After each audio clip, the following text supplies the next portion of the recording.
Yeah, Muffin Talk. Muffin Talk. Muffin Talks. Bringing healing to those who need it most. I'm Jett. I am a licensed clinical social worker. I received my master's degree from UNC Chapel Hill. And I also am a certified integrative health coach. I have a practice in North Carolina as well as online for doing coaching and psychotherapy. Our upbringing informs so much about us, right? So our understanding of who we are, what relationships are, what friendship is, what a sibling relationship may look like, and those things will then in turn inform what our actual relationships look like, right? So moving forward as an adult, if you had a relationship growing up with your parents and they didn't show you love and affection, when you grow up and you become in your own relationship, your own marriage, whatever, you may not be able to offer those same things. So how you grow up and your experiences as a child really informs how you connect as an adult. You may be a person who is very social, or you may be a person who's very introverted and doesn't want to have these big social, connections or whatever. And so it's, as an adult or as you're growing, you're learning different ways to connect with people in different settings, right? So you have your professional, you have school, you have athletics if you're in that, you have different extracurriculars. And all of that is started when you're a child, right? So what is normal in my household definitely informs what is normal later in life. Connecting to people in general, connecting to something is so important just because it's what builds our community. We're made to connect with people. We were created to be in community, created to help one another. That's why businesses are always trying to figure out, well, what's the issue for this person? Let me solve it so I can make money. That's why team sports are so encouraged, sororities, fraternities, all these different levels of connection in our community, support groups, organizations. We're trying to feel a sense of belonging, trying to feel a sense of understanding who we are, understanding the people around us and the world around us and making an impact. It makes us human to be connected and not to be, creates problems for us as humans, especially in the mental health space. So what would you say is one of the biggest barriers of communication today? Today, I would say one of the biggest barriers to communication is technology, social media. I think also just the loss of community. Like, kids play on games now, they don't play outside. So learning how to connect is shifting too at a young age, that your friends are online, your friends are in games, they're avatars. It's an alternative version of yourself. And so you're not having to be vulnerable in the same way that you had to as a kid. And so as you grow up, that same skill set that a lot of us had is now gone. And the same skill set that a lot of us had is not being practiced. So we're losing that ability to be vulnerable.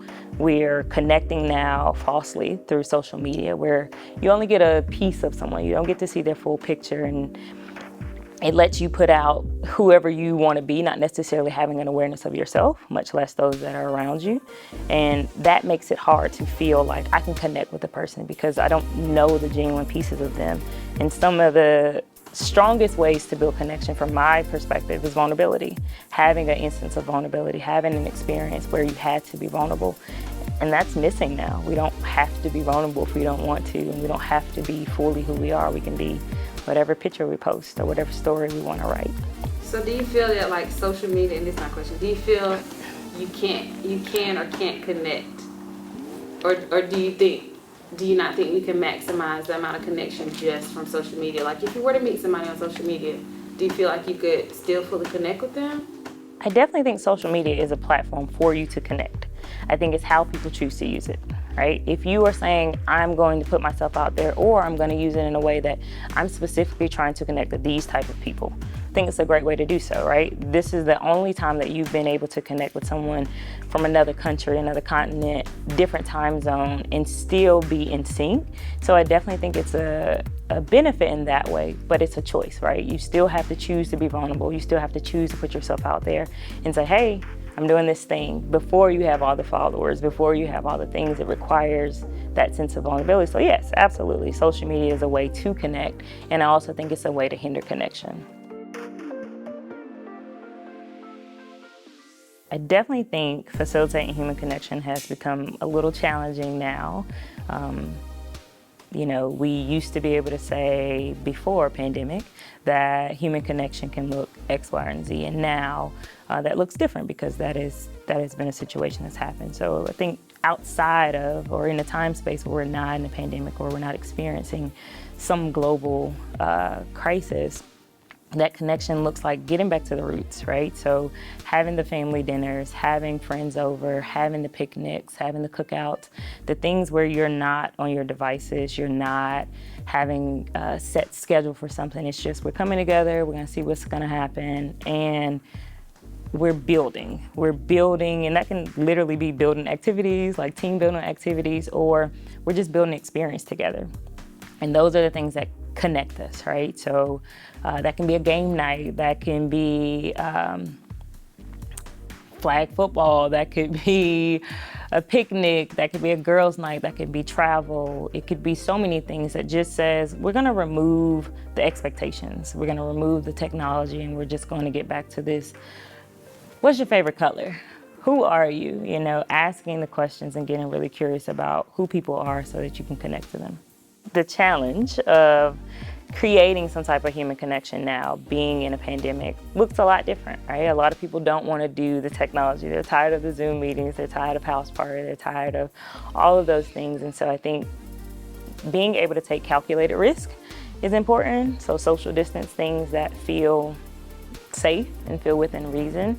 And also having the phone calls, getting back to writing letters, sending songs, I've heard people having music battles just amongst their friends, or just something that says we're still building memories. Even if we're not physically together, we're still able to make that connection of communicating either on a platform, like I said, writing a letter, or just a social distance event. I think in terms of damaging community or connection with us not having human connection or communication in general, that it puts us in a position to be lonely and isolated. And when we're lonely and isolated, there's literally a shift in our brain because we need human connection. That is, we are human, we are built that way. And it can make us really start to not understand that ourselves. That self-awareness piece shifts because you don't have anyone to challenge that, anyone to kind of say, oh, I want to grow to be stronger in this way or whatever. It's just you. And that perpetuates anxiety, that perpetuates depression, and it increases you just continue to do that, continue to stay lonely, continue to stay isolated. And so the risk is that we have a lot of people who don't feel like they belong. We don't have community anymore. We're just a bunch of separate individuals. And I think for humans, the idea is that we're in community, the idea is that we're growing together. If we continue to grow in this space of having just separate lives and people who don't feel like they belong and they don't feel loved and they're depressed and they're anxious, that leads to other things, that leads to suicide, that leads to substance abuse, that leads to other types of addiction. But furthermore, it leads to us not having a sense of being as a whole group of people, that we're just alone. Benefits of confrontation in building connection or sustaining connection is getting to know the other person's perspective and being challenged on yours. I think some of the best growth that people can do is when they're uncomfortable and when they're challenged. That your viewpoints aren't necessarily wrong, but it's nice to know what someone else is feeling or what they're experiencing or how they experience you. And if we're thinking about it in terms of why people sometimes shy away or are afraid to facilitate confrontation, we run into the idea that kind of as a society, as a Western society, we want to be perfect and we want to people please and we want to make sure that we're in the in crowd or whatever the case may be. And so that makes people a little timid to have a degree of confrontation. The other part of that is how they grew up, right? If they grew up in a household where they could not voice this is how I'm feeling. Then they've gotten accustomed to saying, I'm just gonna kind of go along with it, even though this isn't really what I want to do. Or if they grew up in a household where you voiced everything, they may not have that skill set to be able to listen to what someone else has. And everything is a confrontation, right? So you have two ends of the spectrum, that some people are more confrontational because they haven't been challenged, and people who are less confrontational because some point in their life, challenging someone was either dangerous or frowned upon.